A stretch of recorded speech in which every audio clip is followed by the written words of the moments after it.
শয়তানের এই ভয়ঙ্কর জাল থেকে, শয়তানের এই ভয়াবহ ষড়যন্ত্র এবং প্ররোচনা থেকে মানুষ যদি নিজেকে হেফাজত করতে চায়, তাহলে রাসূল সাল্লাল্লাহু আলাইহি ওয়াসাল্লাম মানুষকে কিছু পদ্ধতি শিখিয়ে দিয়েছেন, যার মধ্যে একটা আমরা আলোচনা করলাম যে আল্লাহর নামের উচ্চারণ শয়তানকে ছোট করে দেয়।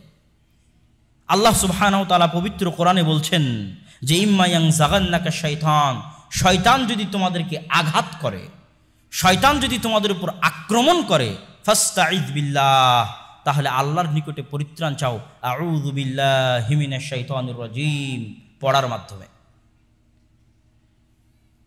রাসূল সাল্লাল্লাহু আলাইহি ওয়াসাল্লাম শয়তানের প্ররোচনা থেকে বাঁচার, শয়তানের ষড়যন্ত্র থেকে বাঁচার, নিজেকে শয়তানের আক্রমণ থেকে হেফাজত করে সিরাতে মুস্তাকিমে চলার জন্য যে বড় বড় পদ্ধতিগুলো বলেছেন, তার মধ্যে একটি পদ্ধতি হচ্ছে 5 ওয়াক্ত সালাত জামাতে আদায় করার মাধ্যমে। রাসূল সাল্লাল্লাহু আলাইহি ওয়াসাল্লাম বলছেন, মা মিন ক্বরিয়াতিন, এমন কোনো গ্রাম নেই যে গ্রামে 3 জন মানুষ বসবাস করে, লা তুকামু ফীহি সালাহ, আর ওই গ্রামে জামাতে সালাত কায়েম করা হয় না, ইস্তাহওয়াদা আলাইহিমুশ শয়তান, শয়তান তাদের উপর আক্রমণ করে। প্রত্যেক যে গ্রামে অন্তত পক্ষে 3 জন মানুষ বসবাস করে কিন্তু জামাতে সালাত কায়েম করে না, তাদের উপর কে আক্রমণ করে? শয়তান আক্রমণ করে। রাসূল সাল্লাল্লাহু আলাইহি ওয়াসাল্লাম বলছেন, ফা আলাইকা বিল জামাআহ, অতএব তোমরা জামাত, 5 ওয়াক্ত সালাতের জামাতকে আঁকড়ে ধরো। ফা ইন্নামা ইয়াকুলু যিব, নিশ্চয় বাঘ যারা একাকী থাকে, জামাত বিচ্ছিন্ন থাকে, তাদেরকে খেয়ে নেয়। এই হাদিস দিয়ে দুনিয়ার মানুষকে বোঝানো হয়েছে যে সংগঠন, দল, বিভিন্ন ফিরকার সাথে সম্পৃক্ত থাকতে হবে। কিন্তু আল্লাহ রাসূলের হাদিস, সহিহ ইবনে হিব্বানের হাদিস স্পষ্ট বলতেছে যে আলাইকা বিল জামাআহ, জামাতের সাথে থাকা, জামাতবদ্ধ থাকা মানে হচ্ছে মসজিদ ভিত্তিক সমাজের সাথে সম্পৃক্ত থেকে 5 ওয়াক্ত সালাতে মসজিদে হাজিরা দেওয়া। যে 5 ওয়াক্ত সালাতের জামাতে মসজিদের সাথে সম্পর্ক রাখে না, তাকে শয়তান পেয়ে বসে। তাকে বাঘ যেমন একাই পেলে খেয়ে ফেলে, শয়তান তাকে খেয়ে ফেলে। অতএব জামাতবদ্ধ থাকা মানে হচ্ছে মসজিদের সাথে 5 ওয়াক্ত সালাতের জামাতে সম্পৃক্ত থাকা। এটা শয়তানের আক্রমণ থেকে, শয়তানের প্ররোচনা থেকে বাঁচার দ্বিতীয় বড় পথ। শয়তানের আক্রমণ এবং প্ররোচনা থেকে বাঁচার তৃতীয় পথ হচ্ছে কোরআন তেলাওয়াত করা। যখনই মানুষ কোরআন তেলাওয়াত করে এবং কোরআনে সাজদার কথা আসে, সিজদার কথা আসে, সিজদার আয়াত আসে এবং সাথে সাথে মানুষ সিজদা করে, তখন রাসূল সাল্লাল্লাহু আলাইহি ওয়াসাল্লাম বলছেন, ই'তাযালা শাইতানু ইয়াবকি, শয়তান দূরে সরে গিয়ে কাঁদা শুরু করে, কাঁদতে শুরু করে। এই সেই সিজদা, যেই সিজদার আদেশ আমাকে দেওয়া হয়েছিল আমি পালন করিনি, আর মানুষকে দেওয়া হয়েছে মানুষ পালন করতেছে। কোরআনের বহু আয়াত আছে যেগুলোর বিষয়ে রাসূল সাল্লাল্লাহু আলাইহি ওয়াসাল্লাম বলছেন, সূরা বাকারার শেষ 2 আয়াত, যে ঘরে তেলাওয়াত করা হয়, যে বাড়িতে তেলাওয়াত করা হয়, সেই ঘরে, সেই বাড়িতে শয়তানের জায়গা হয় না। সুতরাং কোরআন তেলাওয়াত হচ্ছে শয়তানের আক্রমণ, প্ররোচনা থেকে বাঁচার রাস্তা। শয়তানের আক্রমণ এবং প্ররোচনা থেকে বাঁচার বড় রাস্তা হচ্ছে দরজা বন্ধ করার সময়, জানালা বন্ধ করার সময়, খাদ্যের পাতিলে ঢাকনা দেওয়ার সময়, গ্লাসে ঢাকনা দেওয়ার সময়, জগে ঢাকনা দেওয়ার সময় খাদ্যের শুরুতে বিসমিল্লাহ বলা, আল্লাহ সুবহানাহু ওয়া তাআলার নাম নেওয়া। রাসূল সাল্লাল্লাহু আলাইহি ওয়াসাল্লাম বলছেন, ইন্না শাইতান লা ইস্তাহিল্লা তুআম আল্লা ইযকারা ইসমুল্লাহ বিহি, শয়তান ওই খাবার খাওয়াকে নিজের জন্য হালাল মনে করে যেই খাবারের শুরুতে আল্লাহর নাম উচ্চারণ করা হয়নি। রাসূল সাল্লাল্লাহু আলাইহি ওয়াসাল্লাম বলছেন, আগলিকুল আবওয়াব, তোমরা বাড়ির দরজা বন্ধ করো, ওয়াজকুরু ইসমাল্লাহ, আর দরজা বন্ধ করার সময় আল্লাহর নাম নাও, বিসমিল্লাহ বলো। ফাইন্নাশ শাইতানা লা ইফতাহু বাবান মুগলাকান বিসমিল্লাহ, কেননা শয়তান ওই দরজা উন্মুক্ত করে না যেই দরজা আল্লাহর নামে বন্ধ করা হয়েছে। তোমরা বাড়ির দরজা বন্ধ করার সময় আল্লাহর নাম উচ্চারণ করো, কেননা শয়তান ওই বাড়ির দরজা খোলে না যেই বাড়ির দরজা আল্লাহর নামে বন্ধ করা হয়েছে। ওয়াখাম্মিরু আনিয়াতাকুম, আর তোমরা তোমাদের পাত্র পাতিল ঢেকে রাখো, ওয়াজকুরু ইসমাল্লাহ, আর ঢেকে রাখার সময় আল্লাহর নাম নাও, কেননা ওই পাতিল, ওই পাত্র, যে পাত্র আল্লাহর নামে ঢেকে রাখা হয়েছে, সেই পাত্র শয়তান খোলে না। রাসূল সাল্লাল্লাহু আলাইহি ওয়াসাল্লাম বলছেন, ইদা দাখালার রাজুলু বাইতাহ, যখন মানুষ কোনো বাড়িতে প্রবেশ করে, ফাযাকারা আসমাল্লাহ, আল্লাহর নাম নিয়ে আসসালামু আলাইকুম ওয়া রাহমাতুল্লাহ বলে, তখন শয়তান বলে, লা মাবিতা লাকুম ওয়ালা আশা, যে বাড়িতে আল্লাহর নামে প্রবেশ করা হয়েছে, সালাম দিয়ে প্রবেশ করা হয়েছে, ওই বাড়িতে তোমাদের থাকার জায়গা নেই, ওই বাড়িতে তোমাদের খাওয়ার জায়গা নেই। আর যখন কোনো মানুষ বাড়িতে প্রবেশ করে কিন্তু সালাম দেয় না, আল্লাহর নাম উচ্চারণ করে না, তখন শয়তান ঘোষণা দিয়ে দেয়, এই বাড়ি তোমাদের থাকার জায়গা, এই বাড়ি তোমাদের খাওয়ার জায়গা। তাহলে যে বাড়ির সদস্যরা বিসমিল্লাহ বলে দরজা বন্ধ করে না, বিসমিল্লাহ বলে খাদ্য গ্রহণ করে না, সালাম দিয়ে বাড়িতে প্রবেশ করে না, ওই বাড়ির সদস্যদের খারাপ হওয়ার জন্য, অন্যায় আচরণ করার জন্য, গুনাহে লিপ্ত হওয়ার জন্য, গান বাজনায় লিপ্ত হওয়ার জন্য, আল্লাহর বিধান অমান্য করার জন্য আর কিছুর প্রয়োজন নাই। শয়তান তাদেরকে পেয়ে বসবেই, শয়তান তাদেরকে পথভ্রষ্ট করবেই। কেননা ওই বাড়ির খাওয়াতে শয়তান শরিক, ওই বাড়ির থাকাতে শয়তান শরিক, ওই বাড়ি শয়তানের থাকার জায়গা, ওই বাড়ি শয়তানের খাওয়ার জায়গা। ওই বাড়ির সদস্যরা গুনাহে লিপ্ত হবেই, ওই বাড়ির সদস্যরা আল্লাহর বিধানকে অমান্য করবেই। অতএব নিজেকে যদি শয়তানের জাল থেকে বাঁচাতে চান, শয়তানের প্ররোচনা থেকে বাঁচাতে চান, বাড়িকে নিরাপদ করতে চান, বিসমিল্লাহ বলে দরজা বন্ধ করতে হবে, জানালা বন্ধ করতে হবে, বিসমিল্লাহ বলে খাবার শুরু করতে হবে। যে মা সন্তানকে দুধ খাওয়ান বিসমিল্লাহ বলেন না, ওই বাচ্চার সাথে দুধ খাওয়ার সাথে শয়তানও দুধ খায়, এটা আল্লাহর রাসূল বলেছেন। আর শয়তান বাস্তব, শয়তান অদৃশ্য কিছু, অবাস্তব কিছু নয়, বাস্তব। এই জন্য আল্লাহ সারা কোরআনে শয়তান থেকে বাঁচতে বলেছে মানুষকে। আল্লাহ রাসূল সমগ্র হাদিসে শয়তান থেকে বাঁচতে বলেছে মানুষকে। কত হাদিস নিবেন শয়তান থেকে বাঁচার। আল্লাহ রাসূল বলছেন, শোনো, যখন তোমরা বাথরুমে প্রবেশ করবে, পেশাব পায়খানায় প্রবেশ করবে, তখন বলো বিসমিল্লাহি আল্লাহুম্মা ইন্নী আউযু বিকা মিনাল খুবুসি ওয়াল খাবাইস। যদি তোমরা এটা বলে প্রবেশ করো, তাহলে শয়তান তোমাদের উপর কোনো প্রভাব রাখা তো দূরের কথা, শয়তান তোমাদের লজ্জাস্থানও দেখতে পায় না। প্রতি পদে পদে রাসূল সাল্লাল্লাহু আলাইহি ওয়াসাল্লাম শয়তানের কথা বলেছেন, শয়তান থেকে বাঁচার কথা বলেছেন। সম্মানিত উপস্থিতি, রাসূল সাল্লাল্লাহু আলাইহি ওয়াসাল্লাম আরো বলেন, মান আকালা বিশিমালিহি আকালা মাআহু শাইতান, যে ব্যক্তি বাম হাতে খায়, শয়তান তার সাথে খায়। এগুলো সবই হচ্ছে শয়তানের প্রবেশের রাস্তা, শয়তানের প্রভাব বিস্তারের রাস্তা। এগুলোর মাধ্যমে শয়তান মানুষকে পথভ্রষ্ট করতে চায়, শয়তান মানুষকে খারাপ পথে নিয়ে যেতে চায়। আমরা যদি নিজেদের ঈমান এবং আমল বাঁচাতে চাই, তাহলে আমাদেরকে শয়তানের এই প্ররোচনা, শয়তানের এই ষড়যন্ত্র থেকে বাঁচার জন্য আল্লাহ সুবহানাহু ওয়া তাআলার নাম বেশি বেশি স্মরণ করতে হবে। আল্লাহর নামের বরকত, আল্লাহর নামের গুরুত্ব এত বেশি যে রাসূল সাল্লাল্লাহু আলাইহি ওয়াসাল্লাম এক হাদিসে বলছেন যে আল্লাহ সুবহানাহু ওয়া তাআলা বলতেছে যে শয়তান আমার বান্দাদেরকে পথভ্রষ্ট করতেই থাকবে, পথভ্রষ্ট করতেই থাকবে, আর আমি আল্লাহ আমার বান্দাদেরকে ক্ষমা করতেই থাকবো যারা আমার নিকটে ক্ষমা চাইবে। তাহলে মানুষকে আল্লাহর নিকটে ক্ষমা চাইতে হবে, ক্ষমা চাওয়া শিখতে হবে। আল্লাহ মানুষকে পৃথিবীতে এই জন্য পাঠাননি যে মানুষ নিষ্পাপ হয়ে থাকবে। নিষ্পাপ হয়ে যদি থাকতো তাহলে ফেরেশতাই যথেষ্ট ছিল। আল্লাহ সুবহানাহু ওয়া তাআলা পক্ষ থেকে রাসূল সাল্লাল্লাহু আলাইহি ওয়াসাল্লাম বলছেন, কুল্লু বানি আদম খাত্তা, সকল আদমের সন্তান পাপী এবং পাপিষ্ঠ। শয়তান তাদেরকে পথভ্রষ্ট করবেই। খায়রুল খাত্তাইন আত-তাওয়াবুন, আর সবচেয়ে শ্রেষ্ঠ ভালো পাপিষ্ঠ ব্যক্তি হচ্ছে যে পাপ করার পরে আল্লাহর নিকটে তওবা করে। আল্লাহ সুবহানাহু ওয়া তাআলা চান মানুষ আল্লাহর দরবারে নত হোক, মানুষ আল্লাহর দরবারে হাত পাতুক। আল্লাহর সামনে ছোট হওয়া, আল্লাহর সামনে নত হওয়া, এটাই সবচেয়ে বড় সফলতা। বলতেছেন, ওই ব্যক্তির চাইতে ওই ব্যক্তি শ্রেষ্ঠ যেই ব্যক্তি ইবাদত করতে করতে তার অন্তরে অহংকার চলে আসে। 5 ওয়াক্ত সালাত আদায়, তাহাজ্জুদের সালাত আদায়, তাসবিহ, নফল ইত্যাদির মাধ্যমে যার অন্তরে অহংকার চলে আসে, তার চাইতে ওই ব্যক্তি শ্রেষ্ঠ যে নিজের গুনাহের কারণে আল্লাহর দরবারে নত হয়ে চোখের পানি ফেলে, আল্লাহর সামনে ছোট হয়ে কাঁদে, আল্লাহ সুবহানাহু ওয়া তাআলা তাকে বেশি ভালোবাসেন। কেননা মানুষ নিজের ইবাদত দিয়ে কিয়ামতের মাঠে বাঁচতে পারবে না।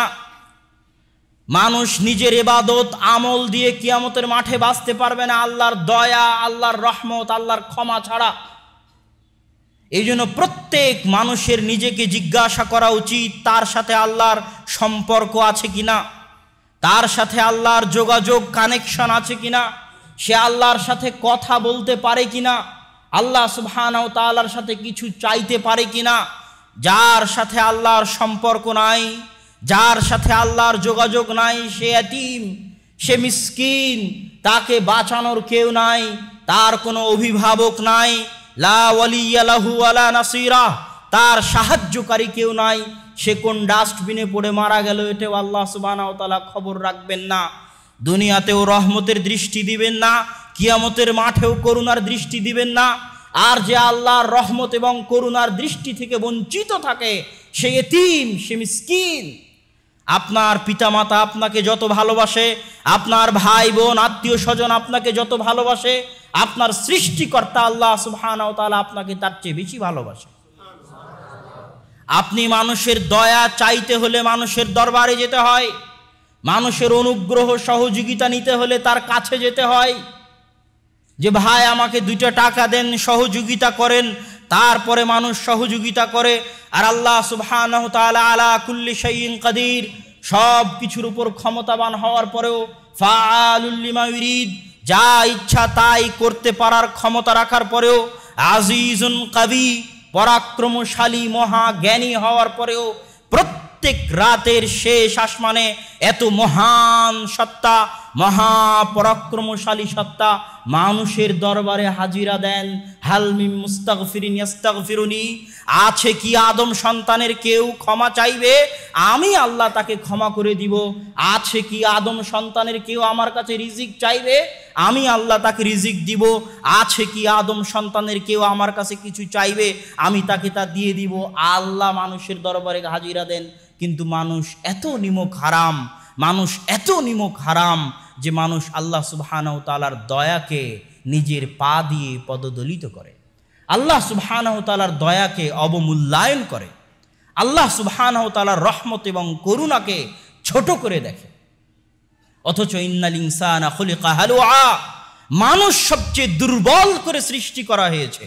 যখনই মানুষকে কোনো বিপদ ঘিরে ফেলে, প্যারালাইসিস হয়ে গেল, অ্যাক্সিডেন্ট হয়ে গেল, টাকা হারিয়ে গেল, যখনই কোনো বিপদ ঘিরে ফেলে মানুষকে, তখন মানুষ হতবিহ্বল হয়ে যায়। এত দুর্বল মানুষ, এত দুর্বল। আর যখনই মানুষ কল্যাণের মধ্যে থাকে তখন মানুষ অহংকারী হয়ে যায়। আল্লাহ এটা পছন্দ করেন না। আল্লাহ সুবহানাহু ওয়া তাআলা দাউদ এবং সুলাইমানকে অঢেল সম্পদ, অঢেল ক্ষমতার অধিকারী করেছিলেন। এত ক্ষমতা, এত সম্পদের অধিকারী হওয়ার পরেও আল্লাহ দাউদ আর সুলাইমানের প্রতি যত দয়া করেছেন, দাউদ সুলাইমান আল্লাহর দরবারে তত নত হয়েছে, আল্লাহর তত শুকরিয়া আদায় করেছে। আল্লাহ মানুষের কাছে এটাই চান। সম্মানিত উপস্থিতি, শয়তান মানুষকে যে কাজগুলো করে শান্তি পায়, যে কাজগুলো করে আরাম পায়, তার মধ্যে সবচেয়ে বড় কাজ, সবচেয়ে মহা অন্যায় কাজ, যেটা শয়তানকে সবচেয়ে শান্তি দেয়, সবচেয়ে আনন্দ দেয়, সেটা হচ্ছে আল্লাহর সাথে শরীক স্থাপন করার কাজ। মানুষকে দিয়ে যদি শয়তান শিরক করাতে পারে, আল্লাহ সুবহানাহু ওয়া তাআলার অস্তিত্বের বিরোধিতার নামই হচ্ছে শিরক। আল্লাহ সুবহানাহু ওয়া তাআলার উলুহিয়াতের বিরোধিতার নামই হচ্ছে শিরক। আল্লাহ সুবহানাহু ওয়া তাআলার সম্মান, মর্যাদা, একচ্ছত্র আধিপত্য, ইবাদতের একমাত্র যোগ্য সত্তার সাথে সামান্যতম শরিকানা স্থাপন করা, শেয়ার করার চেষ্টা করার নামই শিরক। আর পৃথিবীতে এই শিরকের যাত্রা শুরু হয়েছে ভালো মানুষদের, কল্যাণকর মানুষদের মূর্তি তৈরি করার মাধ্যমে। যখনই নূহ আলাইহিস সালাতু ওয়াস সালামের মৃত্যুর পরে শয়তান মানুষকে পথভ্রষ্ট করতে চাইল, তখন নূহ আলাইহিস সালাতু ওয়াস সালামের কওমের যারা শ্রেষ্ঠ সন্তান ছিল, ভালো সন্তান ছিল, পরহেজগার ছিল, তাদের মূর্তি এই বলে মানুষকে বানালো যে দেখো এটা দেখলে তোমার ওর ভালো কাজের কথা স্মরণ হবে, সেই ভালো কাজের কথা স্মরণ করে তুমিও ভালো কাজ করার আগ্রহী হবে। সময়ের পরিক্রমায় মানুষ ওই মূর্তির পূজা শুরু করে দিল।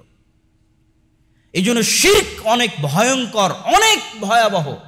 পৃথিবীতে, সারা পৃথিবীতে যত ঝুলন্ত ছবি, মূর্তি, ভাস্কর্য, আপনার পিতার হোক, আপনার মাতার হোক, আপনার নিজের হোক, যেটা সম্মানের জন্য ঝুলিয়ে রাখা হয়, সেটা আল্লাহ সুবহানাহু ওয়া তাআলার উলুহিয়ত, আল্লাহ সুবহানাহু ওয়া তাআলার একচ্ছত্র অধিপত্য, আল্লাহ সুবহানাহু ওয়া তাআলার অস্তিত্বের বিরোধী। মানুষকে সবসময় পরিত্রাণ চাওয়া উচিত, মানুষকে দিয়ে আল্লাহ সুবহানাহু ওয়া তাআলা যেন শিরিক না করায়। কেন জানেন? আল্লাহ সুবহানাহু ওয়া তাআলার ইবাদত না করার চাইতে শিরিক না করা ভালো। আবার শুনেন, আল্লাহ সুবহানাহু ওয়া তাআলার ইবাদত না করার চাইতে শিরক না করা ভালো। কিভাবে? একটা মানুষ আল্লাহ সুবহানাহু ওয়া তাআলার একদিনে ইবাদত করেন, আল্লাহ সুবহানাহু ওয়া তাআলার নামও নেয় না, আর একটা মানুষ আল্লাহ সুবহানাহু ওয়া তাআলা বাদে অন্য কারো দরবারে গিয়ে সিজদা করে, মাজারে গিয়ে সিজদা করে, কবরে গিয়ে সিজদা করে।